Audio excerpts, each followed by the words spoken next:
price of almost every type of food. You've probably noticed it on your grocery bill.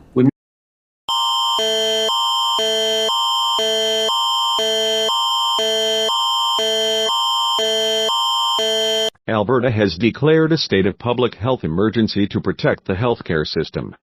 New public health restrictions will be in place starting 12:01 a.m. September 16th. Please follow the rules and get vaccinated to help stop the spread of COVID-19. To learn more, visit www.alberta.ca/COVIDAB.